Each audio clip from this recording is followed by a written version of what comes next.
Hello, everyone, and welcome back to the Hipfire Podcast. This is the 26th episode, and today we're going to be recapping the recent Challengers Cup. We had the fifth one this past weekend, and we saw some pretty good action across all three regions. And before we get into it, I just wanted to also remind you guys that we are on Spotify now. I will leave the link in the description below for that. And also, because of the translation onto Spotify, we're going to include less clips and just kind of more graphics for the YouTube side of things. So if you do want to see highlights, we do have a lot posted on our Twitter. So always go over there and check it out. Also, that'll also be in the description as well. We kind of post different exciting things happening in the Cups as they happen, and any action we can catch goes up on there. So be sure to tune in on our Twitter, during the event and kind of catch whatever's going on different streams. Because I know it's kind of hard to follow at times.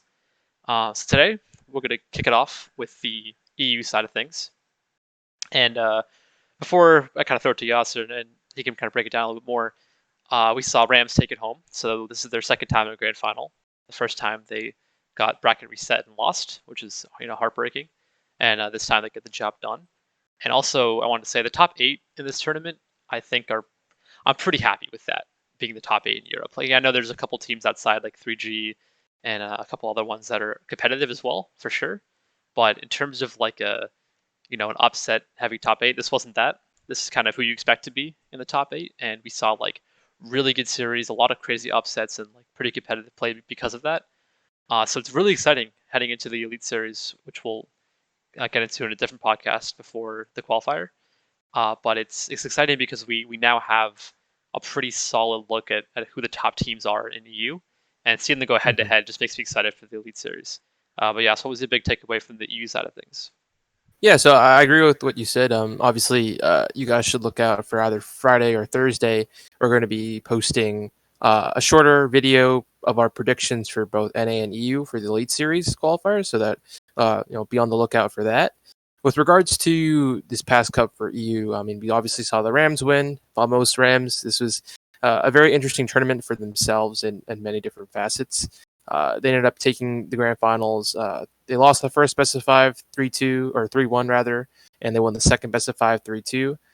One interesting thing about their entire run was every single match from top 8 onwards, they won map 5. 3-2 against Singularity, 3-2 against Whalers and Co., 3-2 against Obtained, and then also 3-2 against Obtained in the second best of 5 in grand finals. So, bit of it kind of mirrors how Atlanta FaZe did last year, where they were consistently winning map 5s. It's interesting to note that Rams, they have that ice, that they're capable of winning a map 5. Although I think it also shows a lot of their other flaws in this game. Although they ended up winning this tournament, this was the second grand finals they had been a part of. Obviously, the first one was when they lost 2 best of 5s to Team X War, or X Team War rather. This time they ended up getting it done against Team Obtained. This grand finals was interesting. Usually when we've talked about this team in the past, their main strong points have been players like Journey being really aggressive on the map and Lucky shutting it down either in that flex position or SMG role. This time it was Metal stepping up as the second SMG. He really impressed me in the grand finals. He had a 1.12 across both series, a 1.26 in the first one, despite them losing. He seemed to be their strong point. Obviously, people are, and I've seen this a lot on Twitter in general, have been harping on Nvidian for the Rams being a sort of a weak point for this roster, and we've kind of touched on it. Obviously, he's not going to be the flashy guy that's putting up stats, but what I will say is that the Rams don't actually win this grand finals without him. One interesting thing to note about that second best of 5 was in the raid control. There was like a couple seconds left in the last round. Rams were on offense. Nvidian makes a really or smart play rather to flank around as the rest of his team waits for them to push onto A point on raid control, and that flank single-handedly won them that map because it looked like it was done and dusted. They were down in lives, they didn't have much time left, but by him flanking and getting the kill onto Hixie, allowing them to collapse onto Obtained, was what allowed them to win that map and eventually the series. Because interesting to note is that they didn't win a single hard point in that grand finals. They lost all 4. Like that should never happen. I don't care if a team's that good of a respawn team. You shouldn't be losing that many respawns. And it's what makes me wary of this roster. And it was what made me wary of Atlanta FaZe last year, because even though they can win map 5s, you don't want to keep going to map 5s. You don't want to keep losing these respawns like they've been doing. But again, it shows that they have ice. It shows that they're a very strong team, which everyone knows about. They're obviously one of the best in the region. So hats off to them. But Seth, I wanted to get your opinion. What do you think about Nvidian and all the comments that have been made? Well, so obviously there was a bit of drama on the timeline and a Yep. little trash talk. So I'll just quickly recap what happened there. So basically, SNG and the Rams were playing in a hard point, and I think it was game 4, and Yep. SNG had a problem where a player lagged out, and they decided to do a reset. And this was not obviously what SNG wanted, but it's what happened. They wanted like a certain amount of points because they felt that they should have won the map. Yeah, And just for context in the situation, I was watching the map. Singularity, I think, was up like by 50 points, so they had control of P2 or P3, and that's when the player dropped. I think it was bids. I got you. So that's why they want to reboot. But yeah, you continue. Yeah, so that happens, and then SNG loses the game 5, and are obviously pretty upset about it. So they go on Twitter and act a little annoyed, which is it's fair to be annoyed, but at the same time, there's no reason to throw a player under the bus, and they did. They threw Nvidian under the bus, saying that the Rams wanted to drop him and all this stuff. And for Nvidian, it must be kind of tough because you're hearing that from other teams, and then also that your own performances in Respawn aren't really keeping up. But like Yasser mentioned, right, they don't win this tournament without him. So at the end of the day, he's fine, and their team's fine, and they're comfortable with him. But on the timeline, that was quite spicy, and so it actually made me like kind of cognizant to look at how Nvidian was playing on the team. So I actually watched the winners final match between Rams and Obtained, and it's funny enough that you talk about how they didn't win a hard point in the grand finals because they didn't win a hard point in that one either. So even in the winners final, they had to win it in game 5 because they lost both hard points. I thought that was kind of funny. And in that series, it was kind of the same two guys. It was Metals and Journey who really played well. I think I gave the MVP of the series to Journey because he went 9-2 in the game 5, but Metals actually had a higher KD with a sub, which is kind of crazy. But regardless, Nvidian really struggled in that series until the game 5. He played fine, but he struggled. But if he's making the smart plays, like Yas mentioned, and they're getting wins because of it, then there's not a problem. Then like TK back in the day won 2 events with 30 dropping like under 0.8s, Yep. right? So it's not always about KD.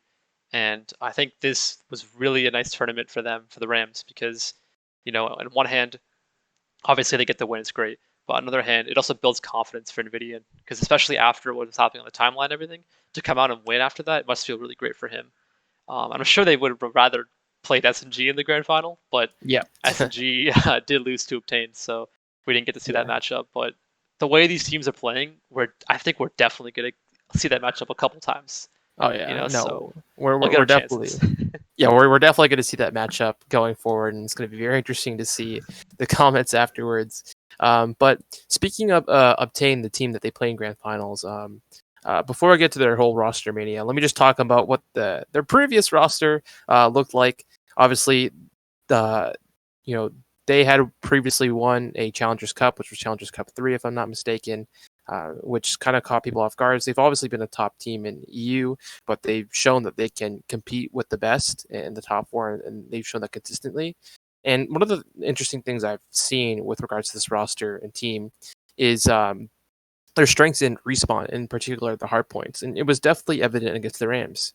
I mean, there were times. I mean, let me restart that. Throughout most of their hard points, they almost were always getting all the kills on rotation, consistently getting spawns. And even in the rare cases where they weren't, they showed a strong affinity to be able to hold hard points from the, less favored side.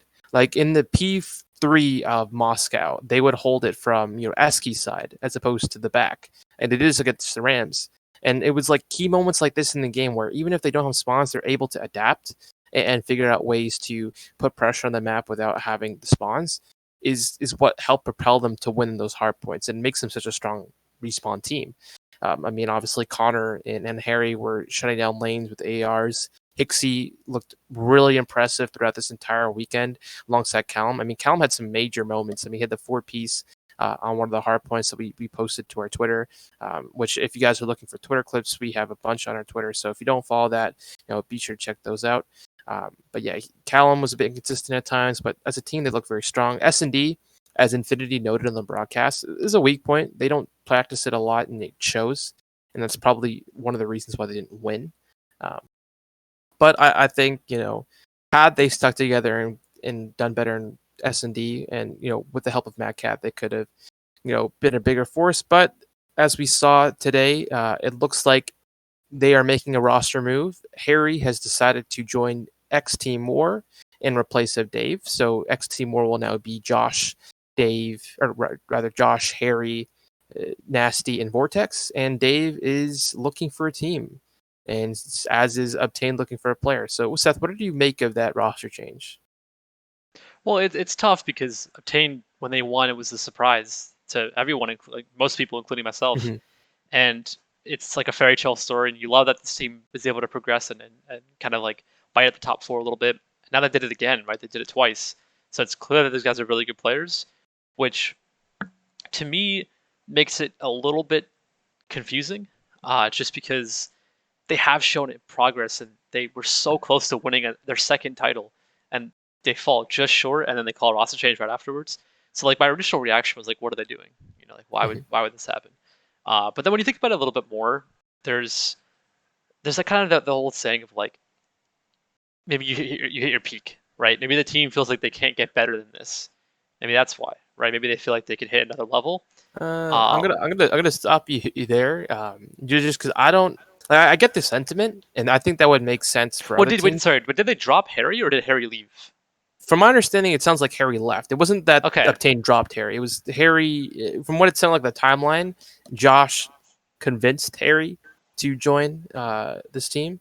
No, that's just based on tweets, but I'm not sure if that's... So then in that case, then I actually think it makes more sense in that kind of way, because I mean Harry did play with them before, like last year, and also when you play with guys like Josh, who was just a part of an organization last year, and Vortex has had league experience. If you want to make the jump to the league, you might have to kind of network a little bit and get into teams like in players' good graces. So maybe he thinks he gets in with Josh, and then Josh, maybe hey, still has ties with some of the guys in Paris, so they can tell him like, yo, Harry's sick. I mean, like it's hard because I feel like sometimes you want to pick a certain player because of their connections. Maybe that's what Harry's doing. I don't really know the full story. We don't get to see the comms of these guys, so we can't really say. But we can make random predictions and guesses of why it's happening. But in terms of just like what's next for these teams, for the Orgless side of things, which is X Team War, very confused about roles. I assume like Josh will run main AR maybe, or maybe Harry, and then the other one will flex.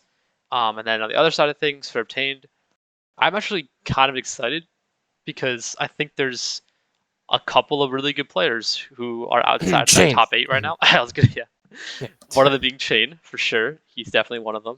He could slide it right in with any team because he can play basically any role, and he can do it at a pretty high level. But there's also other guys out there like Trotty, I know he played with Chain this weekend, and they didn't place the best, but he's still very good. Yeah. Or you can maybe try to pry one of the guys off of Hydra's team and go for that off of Gangsters. Or even 3G, yeah. Or even 3G, yeah. So there's a lot of talent. So I'm excited to see who they pick up. It's actually kind of fresh. And then for Dave, I'd rather see him do what Tama used to do and kind of pick up some random youngsters and roll with it. But I don't know where his motivations lie. That's kind of my take. Yeah, no, 100% agree with you. With regards to the last point, I think that would be interesting. I think the reason he might not do that is with the late series coming up, you want the best seeding possible. True. So you're going to want players, even if it's temporary, to find a team that at least he can secure a spot in the top 8. But moving forward, obviously, Singularity, another team with a lot of storylines around them, placed 3rd. So they had a lot of drama going into this cup itself. Obviously, after Cup 4, they had been consistently placing around the top 6, and they weren't happy with their performance. And as a result, they decided to pick up Chain in replace for Detain. And from what we understood was that Chain, he, even at the time when he was picked up, it was still not on great terms with a lot of the Singularity players. So that was really interesting. And that experiment only lasted 2 days, because after that 2 days, we saw Chain dropped. He obviously had that tweet where, he was talking about, oh, like if you DM me, I'll send you like the strats or whatnot, and a bit unprofessional from his standards. But they ended up, Singularity that is, picking Detain right back up. And in these kinds of situations, it's really hard to tell how much they'll do or how they will improve, because really they've kept the same roster and all they've really done is dropped Detain and picked him right back up. And you know everyone's going to be thinking about that. You know that's in the back of their minds. But instead of, playing poorly and letting that affect them, it almost helped them thrive. They looked way better than they did in the past couple of cups. Detain looked the best he has ever looked throughout this entire game. He looked like he was consistently putting on pressure. He was winning majority of his gunfights. He was making key plays at key moments. I mean, I just think back to their matchup against Orglis in losers finals. There's a clip of it on Detain's Twitter if you go check it out, of him like getting 2 or 3 kills in like a last second like map 4 hardpoint win for Singularity, and like you hear all the guys rally behind him, like they're all still great friends, but like to see that moment, I think just gives them life, because they're all extremely talented. Bids, we've talked about, one of the best players in the game without a doubt, and they ended up showing at the top 3 placement. Just looking at the teams they had to play, they obviously had the heartbreaking loss map 5 to Rams. And then they make the losers run. They beat House Tarth Rio, which is pretty shocking. They beat Orglis 3-1. They beat Gangsters 3-2. But they end up running out of steam against Team Obtained. Obviously, it's a long day. You could say that they're maybe but out of it. It was a tough matchup. I mean, just looking at the stats from losers finals, none of them were positive. Maple had a 1.0. The rest were all negative. So that's obviously not a great point. It looked like in respawns they were sort of outmatched at times from Obtain. They were constantly losing respawns. The only map they won was the S&D, which makes sense considering Obtain's issues. But yeah, just a positive movement for Singularity, which was something interesting to see. But moving forward, obviously we have Team Gangsters, which placed 4th, which is a team Seth and I were very high on. We obviously had their analyst / coach Potsy on the podcast during the last cup recap. And he gave a lot of information about this team. Obviously, they picked up Henry for Chain, and they looked better. I mean, going into this event, they played in numerous scrims, were dominating all kinds of teams, Orglis, Rams, Singularity, winning all their scrims. They looked like quite the force. If anything, they looked better with Henry than Chain, because it allowed Keza to move to a flex where, even though he's a natural sub, he played flex very well this weekend. Henry and Hydra looked like a very strong sub duo, and Whalers, he's been one of the top 3 ARs in the EU scene this year. So they looked like quite a force. Obviously, they end up having to play the likes of House Tarth in round 1, and this was a kind of a tough go, but they ended up taking them down 3-1, the defending champs. And the way that they did it was quite entertaining. Obviously, if you haven't gone back, I suggest you go back and watch map 4, Garrison Hardpoint, where they were down over 100 points. It was like 220 to 127 or something, or 227 to 127. And you just see they listen to their communication, how strong it is, how calm it is. Whalers gets a nice 3-piece to open up.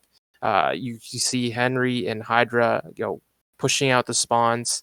Kesa getting kills when he needs to, and they as a team come back and win that map and win the series. And it's like, oh my god, this team beat House Tarth, team that they didn't beat the week before.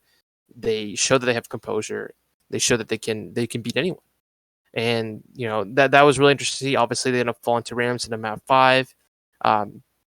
They ended up playing Connect 4 in losers finals. And one of the interesting things to note was they lost first map, and Potsy, like, you could tell their energy was down, and he gives them a speech. He's like, hey, guys, get the comms up, get the energy up. We can beat these guys. Like, I don't know why we're like so lethargic. Let's get talking. They win the S&D and they win the rest of the map. So I think that was a pretty key moment to talk about. They ended up obviously falling to Singularity in map 5, and it's tough. I mean, this is a new team for them. Still very fresh, so I expect them to improve as they continue onwards. But that sort of wraps up my thought on the EU scene. Obviously, we have Orglis, we talked about, in Connect 4, who, they didn't play as well as they did the last cup, but like they're still a top team, obviously. The only other thing I think interesting to note is House Tarth placing us to the top 8. I wouldn't think too much of it. I mean, it's one tournament. They didn't look good that weekend, but I wouldn't expect them to place like that regularly. But what did you think of the EU scene overall? Yeah, so just like wrapping up our thoughts on the EU scene. I want to mention also for Gangsters, I was talking to Yasser about this. We genuinely think like Whalers is like a top AR in the EU scene. Like he's way up there. He's comms. He shoots incredibly straight. He's very clutch. Like he has all the qualities you want out of a mid AR. So definitely look out for Whalers. And also the whole switch of like Henry for Chain kind of proves the point for why like there's a lot of talent in the scene, because Hmm. obviously Chain's a lot like very highly talked about, whereas Henry's less known. And he gets a chance to play on a better team, and he makes good of it. We saw the same thing last week with Felon on Connect Four, right? He gets the chance to bump up there because of some roster mania, and he makes good on that chance. So I think there's like, it might sound crazy to drop or a player to leave after getting second or whatever, but there's a lot of talent out there, so it's not like over Hmm. for a roster. There's always good like players waiting to get picked up. So there's definitely just like a ton of talent in the EU scene, even outside the top eight. But Yep. yeah, that kind of wraps up my thoughts on Europe. We got a pretty good idea of who we're going to see in the Elite Series. So the qualifier, I mean, I shouldn't have too many upsets, but you never know, right? Well, yeah, we'll Uh, discuss that more in our video on Thursday. So yeah. yeah. So yeah, we'll talk about that on Thursday. But so with that, we'll get onto the NA side of things. So in NA, we saw the Subliners Academy taking it home. It's a big Wait, win not for not Wester? no, not Western. So yeah, Oh shit. so you might seem surprised. The four-time defending champs are not even in the top six, not even in the top eight. So they fell early to Slammed, and it kind of, I mean, Slam shouldn't have been playing Wester for top eight, but because Insight had less pro points, I guess, than Moch, it Yeah. ended up being that way. So obviously that roster mania resulted in a pretty tough matchup to get into the top eight, and we talked about it a lot in North America, where getting top eight is already an accomplishment because of how talented everyone is. But we never imagined that Wester would be the team not making it to top eight. Yeah. But it happened, and that allowed it for a new champion, which is always fun. And as soon as Wester got eliminated, it kind of almost like paved a way for Subliners Academy in a way, just because they Mhm. did seem like kind of the next best team, especially after UT Crew kind of split up. That like the Mhm. next best after those two, or even better than UTC Crew, was the Subliners Academy. So to Yeah. see them come out and take it was not a huge surprise. And if you saw them play at all this weekend, it was not a surprise at all. Like Yeah. they were frying most teams they played. Just like I know that our tweet, Choo Choo Train, just literally steamrolling teams. Yeah. And before Yas gets too into that, I just kind of as a whole thing about NA, um, because of how many talented teams there are going to be upsets, and whenever there's upsets, there's going to be accusations of cheating. It's just going to Mhm. happen. And I don't want to clean people's names because I have no idea who's cheating, who's not cheating. What I will say though is, if like Activision obviously needs to include an anti-cheat, but they're probably not going to. So from that point moving forwards, I don't like the idea of having Paul on Twitch calling out individuals and force them to stream. To me, that doesn't really seem like a good way of doing it. I don't know what a better way is. Maybe having some kind of like proper like council of maybe pro and am players together making decisions and asking people to stream. But the way it seemed on Twitch, on Paul's Twitch, it seemed a bit too much like a witch hunt and seemed a bit unfair. But that's just my take. Like I just didn't like, made me feel uncomfortable just having somebody on Twitch saying like, "Oh, you got to stream your point of view. I want to watch your point of view." Like, um, I get it, right? It's it shouldn't be a risk for the other person, right? But for me, it just felt a little bit uncomfortable, and I hope we get some kind of form of something anti-cheat wise at some point, because the way it is right now, it doesn't feel great. With that being said, though, a lot of crazy upsets, and Mhm. yes, what did you see in the NA scene? Yeah, so just wanted to break down obviously the Subliner Academies, the win a little bit, talk more about them rather. Obviously, pretty cool for us was the Subliners official account followed us, and we had a lot of the players. One thing I want to talk about actually, even before all that, is Spart's family and how much support they show. It's really, really like it's a nice sight to see, like to see their mom, their sister, their dad, all in the Twitch chat and on Twitter, supporting their son, their brother, in this endeavor. Because too often we've seen families sort of shun and not understand esports, and we can kind of understand where they're coming from because it is a very foreign industry and foreign space for a lot of them, a lot of the parents. But to see people like Spart's family dive headfirst and show all the support. It's really nice to see and something that I wanted to point out. But with regards to the New York Subliners run, obviously you mentioned, yeah, it didn't look like anyone was going to be able to touch them this weekend. I mean, they didn't have to go to a map 5 the entire run to this Cup 5, which I think shows how dominant they were, in particular in Respawn. And obviously, if you look at most of the teams that comprise this top 8, majority of them have gone through roster changes within the past couple Cups. New York Subliners obviously being one of them, but that change was very minimal. It was Glow Frosty and for DiamondCon, and they honestly looked kind of better with Glow Frosty than DiamondCon. I think it's because DiamondCon's a bit more aggressive than Glow Frosty.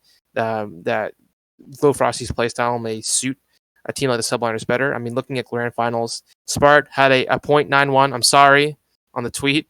He had a .91, Prelude a 1.08. Or maybe I got that wrong too. Shit. Saints had a .9 and Glow Frosty a 1.31. Glow Frosty obviously in Saints, made incredible plays throughout the entire Grand Finals. Oh, this is winners semifinals I'm looking at.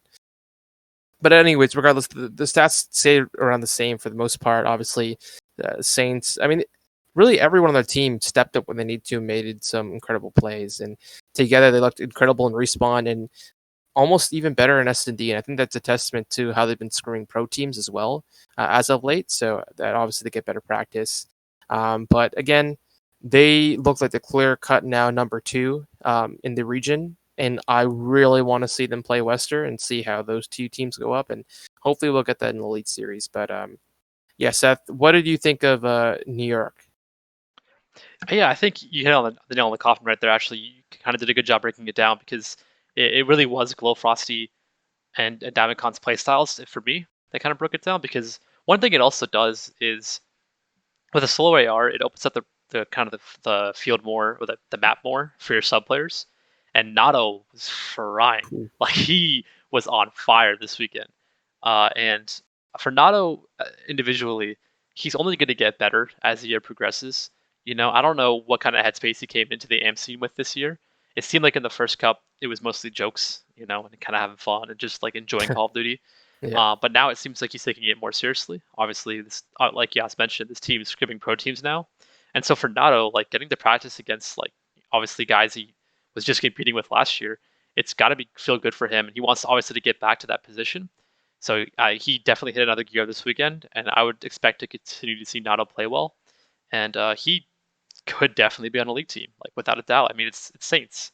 This dude's been like a legendary COD player for such a long time. So I do think that his approach this year may not have started out the best way, but I think it's in a great place right now, and you can see the progress, like just eye test wise. You can see he's snapping better and playing better.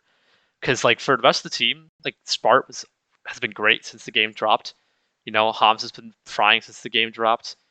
And who's the last person on the team? I'm blanking right now. Prelude? Oh, Prolo's been nasty, yeah. So like all three of those guys have been great since the game dropped, and now that's like Saints is now stepping up and making highlight play after highlight play. This seems definitely scary, and you're right. Like we got to see the matchup against Wester because it's definitely be a close one. But for me, what's up? You can go. Yeah, no, you can continue. I was just gonna. So for me, I actually kind of watched more of UTC Crew this weekend than Subliners, to be honest. And I really wanted to look at how the change was, without Sib. So Sib obviously finished top 6 on Maki Mach, playing with Cells and Hollow. And for Cells and Hollow, thank God they finally had a good placement this year. Yeah, it was a rough start. And then the KC Pioneers, I don't want to talk too much about them because I don't want to touch on the cheating stuff. But you know what? Good on them. They stuck it out. They dropped Nova for Destiny, and they made an improvement, and they placed top 6. So good on them. Anthrax, you're a god. I don't know if you're cheating or not, but you're a god. But still, top 6 is a good placement, so good for them. But for UTC Crew, the new one, it's Rex, Yeez, Jinchord, and Phantoms. I actually didn't really know much about Yeez, to be honest, before this year. And he didn't play the best this weekend. He was fine, definitely was seen better in Search. I'm looking at the stats right now. He definitely struggled a little bit in the hard points. But when you have Jinchord, Phantoms, and Rex, it's a little bit hard to stand out in hardpoints because especially Rex and Phantoms, they were just outslaying everyone. So the 2 series I got the stats for was against DGen and against Slammed. And so against Slammed, the respawns were close because Insight on Slam side was really stepping up. And we know that Slammed is going to lack in respawn, and be better in S&D. That's kind of Yep. expected for those guys, right? But they were closer because of Insight. Insight is, in my opinion, I think other people's opinion as well, is a bit better of a Slayer than Moch. So he was helping them out more. Yeah, hot take. But on the counter side of things, Rex and Phantoms just cannot slow down. So in that series, Phantoms had a 1.35 against Slammed, and Rex had a 1.12.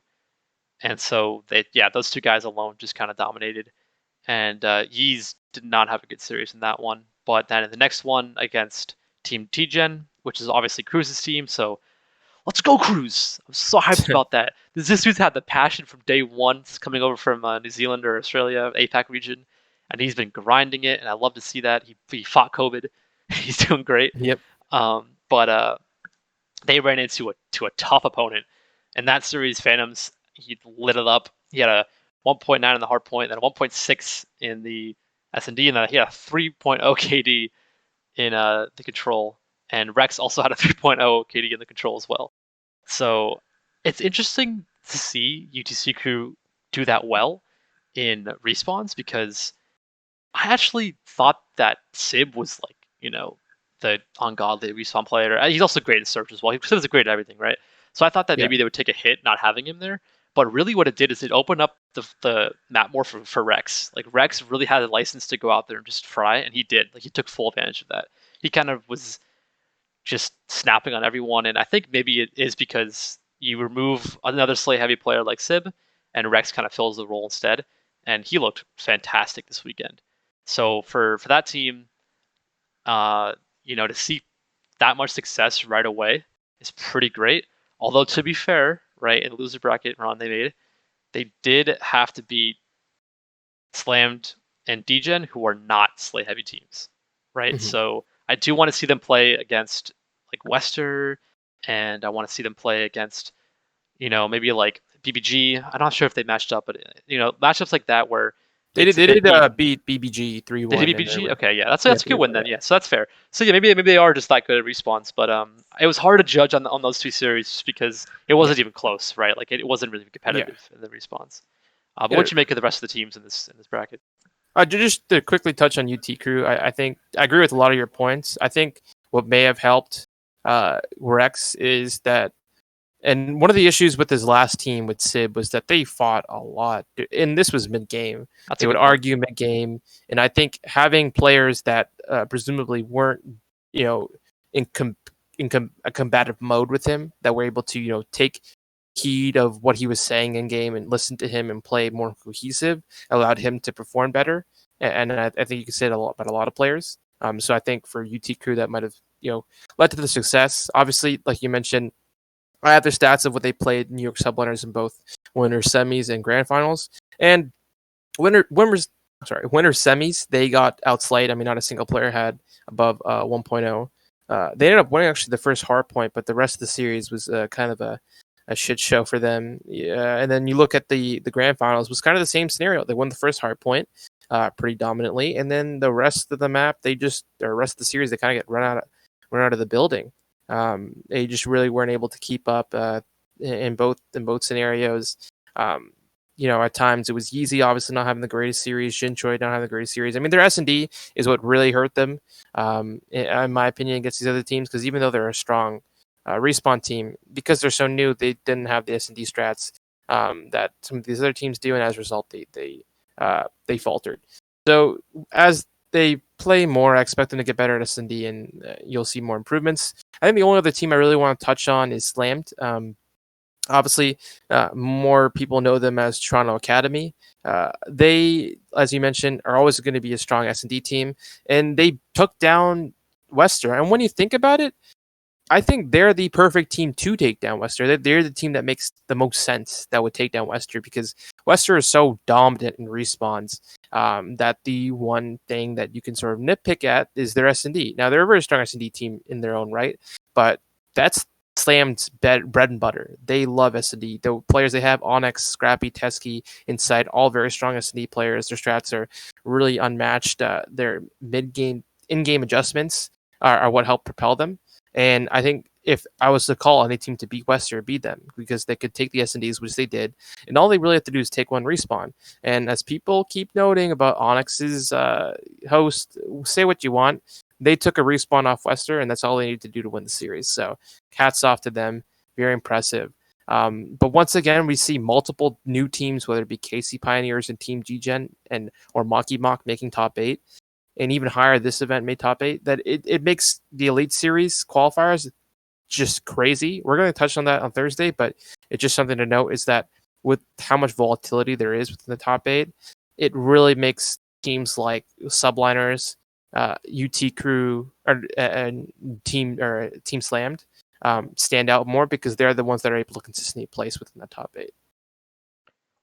Yeah, that's a really good point. Like teams like T-Gen and Maki and Maki Box, they should make it, I think. But like Pioneers, it's great that they play well in this cup and made it so far, but it's gonna be really hard in the qualifiers. It's just a lot of good teams, but like we saw here, right, in the qualifiers, we might see a team that we expect to make it not make it just because of how competitive it is. Yep. And on that note too, for Team D-Gen, like obviously this placement's crazy, and like I don't think anybody expected it. They did say that they were playing teams really, really competitively in scrims and just weren't seeing it in the cups. And for a team, like I know obviously they're saying that because of course they're going to say that, right? But Yeah. For a team that's young and inexperienced, it's not a huge surprise that would happen. Like you got to remember, like a lot of these players, maybe they haven't even played on LAN before, like as a team, right? They haven't had that experience before, and these cups mean a lot to them, and might mean more to them than other teams. So they might fall under the pressure. Like it's definitely a possibility.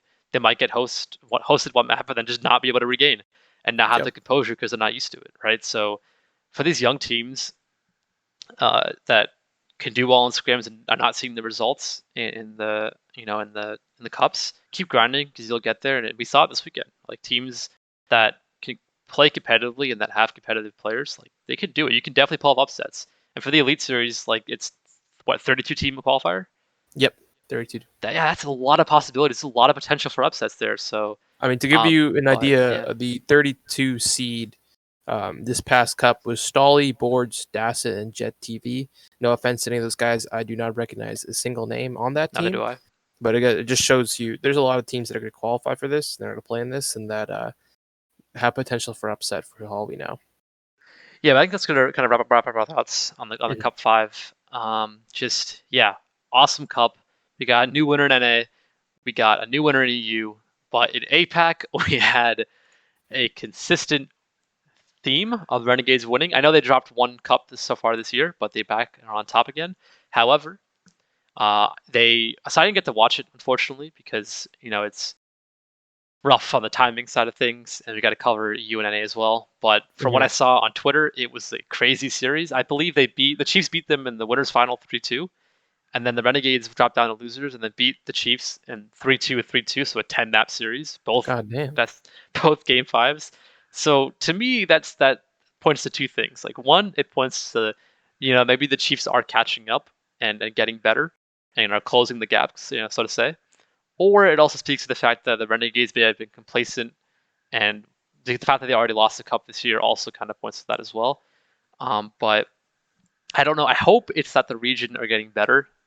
But the more likely scenario is that without better opponents for Renegades to scrim and scrimming people that are not as good as them, right? That's going to kind of automatically close the gap. So to me, it makes last year even crazier. The fact that they were able to win that many in a row and do it that dominantly, scrimming those teams all the time, makes it even more crazy. Because I expect it to be more like this, right? Where eventually the other teams are going to catch up because you're not getting better practice and they're practicing you, so they're going to get better. So the fact that they did that last year was insane. But yeah, if it's going to be this competitive more often, I'm definitely going to try to tune into it in the future because like a 10-map series, like count me in. That's awesome. That's intense. But what are your thoughts on the APAC region? Yeah, no, I think you summed up the thoughts pretty well about teams catching up. I think my only comment is, what are these teams going to do? Because as we are well aware, there's no qualifier series for these rosters, for these teams in APAC. So there really is no benefit for a team like Renegades or Chiefs to stay in APAC. Obviously, given the climate, given COVID, given everything, it's not like they can just up and move to North America or EU and compete against them in these qualifiers. But I would really, I mean, we saw, I think, on Mind Freak, the Mind Freak CEO was jokingly or non-jokingly saying, "Hey, Renegades, can I get my team back so I can send them to an A?" And it just made me think, if Renegades was able to compete in the NA Challengers Cup and compete against the Elite Series, it'd be really, one, it'd help a lot of their players improve. Guy we're really high on, like Pred. They could actually develop themselves and get better. Because if you're consistently beating down the same teams, you're going to build poor habits. Or you can build poor habits, or at least you're not going to be able to improve. Like if you're competing against the best of the best, it's like that's saying, iron sharpens iron or whatever the fuck the saying is. I can't remember, but I think my only note is I'm really curious to see if that will happen, if they'll make that transition, because if they do, I think it'll benefit them. I don't know if it'll benefit the APAC scene, but it's clear that the CDL doesn't view the APAC as a scene that's worthy of the Elite Series, which is kind of unfortunate, but yeah, that's all I have to say on the fact. Yeah, hopefully there's some opportunities for them in the future to make it over to NA, and I hope they do what kind of Cruz does. If the whole team can't make it, maybe like Pred just gets out there, does it himself. But we'll see. But with that being said, that kind of wraps up our thoughts on the Cup for this past weekend. Again, like we mentioned before, on Thursday or Friday, we're going to try to upload a kind of prediction for the qualifiers for the Elite Series. Yep. But yeah, we've been loving kind of covering the AM scene. It's been competitive. There's been a lot of highlights. There's also been a lot of misplay, but you expect to see that in the AM scene. Definitely a lot of teams that work on search is all I'll say.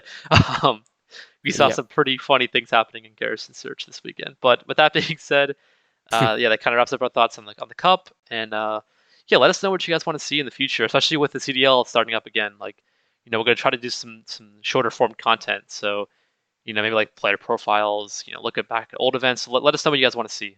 But yes, any closing words? Yeah, no, I think you summed it up pretty much. We've been loving the support we've gotten on our Twitter account.